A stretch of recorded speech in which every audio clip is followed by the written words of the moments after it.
कि वो third person कौन थे, किन के माध्यम से किया गया था, और वो भाजपा से ही जुड़े हुए लोग हैं, तो ये स्पष्ट करें इस चीज को। और जो जानबूझकर आदिवासी और मुस्लिम सांप्रदायिक दंगे जो बनाया गया है, इसका मैं पुरजोर विरोध करता हूं। इस प्रकार का कोई भी मामला नहीं था, लेकिन किसी न किसी कारणवश अपने मंसूबे को पूरे करने के लिए, अपने राजनीतिक चंद मंसूबे को पूरे करने के लिए और धार्मिक मंसूबे पूरे करने के लिए वो कौन लोग थे जिन लोगों ने आदिवासियों को भड़काया और मुस्लिमों को खिलाफ भड़काया, और भारी संख्या में जितने आदिवासी भाई नहीं थे उतना भारी संख्या में दूसरे लोग उसमें शामिल हुए थे, जो कि बढ़ चढ़कर इस मामले को दंगा का रूप दिया। ये जनाब, इनका नाम है देवराबेन भारवी। ये गोंडवाना गणतंत्र पार्टी के युवा नेता हैं, साथ ही स्टूडेंट यूनियन के प्रदेश अध्यक्ष भी हैं। ये जो सारे स्टेटमेंट दे रहे हैं, ये रायसेन जिले के खमरिया विवाद के ऊपर दे रहे हैं। इनका मानना है कि मुस्लिमों को और आदिवासियों को एक साथ रहना चाहिए, दोनों भाई भाई हैं, दोनों को अलग नहीं होना चाहिए। लड़ाई छोटी सी थी, लड़ाई को बड़ा रूप दिया गया। कोई बाहर से लोग आए, तीसरी पार्टी बाहर से आई, जिसके बाद से लड़ाई बढ़ी। नमस्कार, मैं आशुतोष भार्गव, आप देख रहे हैं आयुध।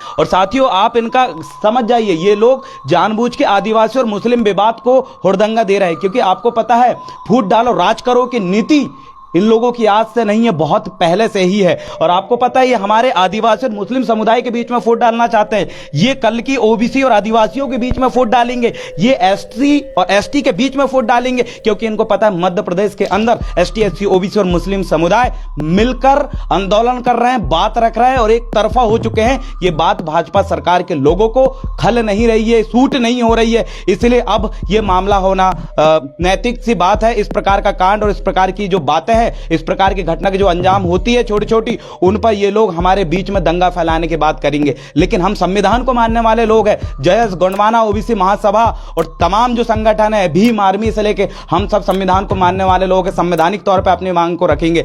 जैसा कि हम सभी को पता है कि मुस्लिमों ने बनवासी बंधुओं पर कितना अत्याचार किया है। रायसेन के खमरिया में बनवासी बंधुओं के ऊपर अंधाधुंध फायरिंग की गई है, जिसकी वजह से 40 से 45 लोग जख्मी हुए हैं, साथ ही एक व्यक्ति राजू की मौत भी हो चुकी है। इसके बावजूद वो चिल्ला चिल्ला के बोल रहे हैं कि मुस्लिम और आदिवासी भाई भाई हैं। आरएसएस और बीजेपी के लोग आकर इन दोनों को लड़वाने की कोशिश कर रहे हैं। ये यहां आकर छाती पीट रहे हैं, यहां आकर गला फाड़ के बात कर रहे हैं कि आदिवासी और मुस्लिम एक साथ रहते हैं, लेकिन उनका ध्यान प्रदेश के और हिस्सों में नहीं है। ये प्रदेश में हो रहे उन विषयों पर शांत हैं, जैसे कि श्योपुर और शहडोल। पहला मामला श्योपुर का है, जहां 17 तारीख को एक नाबालिग बनवासी बच्ची अपने किसी रिश्तेदार के घर जा रही थी, जहां रास्ते में उससे 3 युवक मिले। उनका नाम है मोहसिन, रियाज और शहनवाज। इन तीनों ने उस लड़की को अगवा किया और जंगल में ले गए। बारी बारी कर तीनों ने उस बच्ची के साथ बलात्कार किया और उसे वहीं छोड़कर फरार हो गए। बच्ची जब होश में आती है तब वो अपने घर पहुंचती है और अपने परिजनों से कहती है कि मेरे साथ ऐसा ऐसा हुआ है, जिसके बाद परिजन थाने जाते हैं और शिकायत करते हैं, जिसके बाद आरोपियों को पकड़ा भी जाता है और साथ ही प्रशासनिक कार्रवाई की जाती है। उन तीनों आरोपियों के घर पर बुलडोजर चलाया जाता है, उनके घर, उनके अवैध निर्माण को जमींदोज किया जाता है, साथ ही उनकी फसल को भी नष्ट किया जाता है।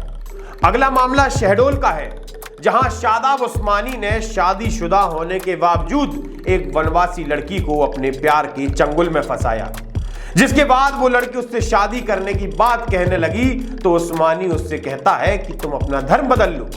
धर्म बदलने की बात को लेकर जब लड़की ने मना किया, इनकार किया, लड़की ने जब जबरदस्ती करने की कोशिश की कि तुम मुझसे शादी करो, तो उस लड़की को उस्मानी पिकनिक के बहाने अपने 2 साथियों के साथ क्षीर सागर ले जाता है, जहां पर उसके साथ बलात्कार करता है और उसे जहर खिला देता है। जिसके बाद शादाब उस्मानी उस लड़की को मृत अवस्था में वहीं छोड़ देता है। उसके 2 साथी अस्पताल लेकर पहुंचते हैं और कहते हैं कि इस लड़की ने ज्यादा शराब पी ली है, जिसकी वजह से वो बेहोश हो गई है। डॉक्टर जब उसका चेकअप करते हैं तो उसे मृत घोषित कर देते हैं। ये दोनों ही मामले इसी महीने के हैं, इसी सप्ताह के हैं और इस घटना के नजदीक के हैं। पहला मामला 17 तारीख को हुआ था तो दूसरा मामला 20 तारीख को हुआ था। लेकिन ये गोंडवाना गणतंत्र पार्टी वाले, ये भीम आर्मी वाले हमेशा समाज को तोड़ने का, समाज को बांटने का काम करते हैं। ये हमेशा कहते हैं कि आदिवासी हिंदुओं से अलग है।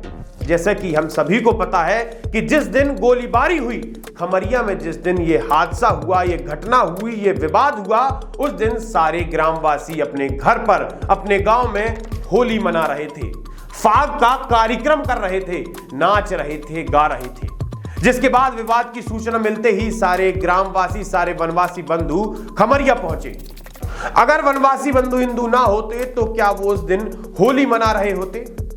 हमने अपनी पुरानी रिपोर्ट्स में भी बताया है कि वनवासी किस प्रकार से हिंदू रीति रिवाज को मानकर अपने रीति रिवाजों का पालन करते हुए त्योहार उत्सवों को मनाते हैं। लेकिन उसके बावजूद भी सिर्फ हिंदू समाज को तोड़ने का काम इन राष्ट्र विरोधी ताकतों द्वारा किया जा रहा है। साथ ही महाशय का यह कहना है कि रायसेन जिले के खमरिया में जब यह विवाद हुआ उस समय सबसे पहले खबर इनको लगी जब इन्होंने ट्वीट किया और फेसबुक, सोशल मीडिया के माध्यम से लोगों से कहा कि यहां विवाद हुआ है। उसके बाद एसपी, कलेक्टर और सारा जिला प्रशासन वहां पहुंचा था। इनका कहना है कि आप आंदोलन क्यों नहीं कर रहे। भाई ये बात आप समझ जाइए कि वहां पर पुलिस नहीं पहुंची थी, माननीय सीएम महोदय नहीं पहुंचे थे शिवराज सिंह चौहान जी। उससे पहले हम लोगों ने ट्वीट के माध्यम से, फेसबुक के माध्यम से ये शासन प्रशासन को बताया था कि जल्द से जल्द वहां पर पहुंच के मामले को शांत करें। और हमने देखा कि जो आरोपी है उनको उठा के दबोच लिए पुलिस ने, और अभी 4 थाना की पुलिस और तुरंत एसपी साहब और वगैरह वगैरह सभी पुलिस अधिकारी वहां पर पहुंच चुके हैं। मैं आपको बता दूं कि घटना के दिन रात 9 बजे से लेकर आज वर्तमान तक उस स्थान पर पूरा जिला प्रशासन मौजूद है। इनका कहना है कि SC, ST, OBC और मुस्लिमों को एक होकर रहने की आवश्यकता है। इन लोगों को भाईचारे में रहने की आवश्यकता है। श्योपुर में जो घटना हुई जहां पर एक नाबालिग बच्ची का बलात्कार किया गया, उसका दुष्कर्म किया गया, क्या वो भी भाईचारे में किया गया था? जिस शहडोल में सादाब उस्मानी ने एक वनवासी लड़की को जहर खिला दिया था, क्या वो जहर भी भाईचारे में खिलाया गया था? अगर इतना ही है तो जाइए श्योपुर और शहडोल और वहां जाकर जरा अपनी छाती पीटिए। इसी प्रकार के मुद्दों के साथ बने रहिए हमसे, देखते रहिए आयुध। आप हमारे चैनल को सब्सक्राइब कर सकते हैं, फेसबुक पेज पर जाकर हमको लाइक कर सकते हैं, साथ ही इंस्टाग्राम पर हमें फॉलो कर सकते हैं। धन्यवाद।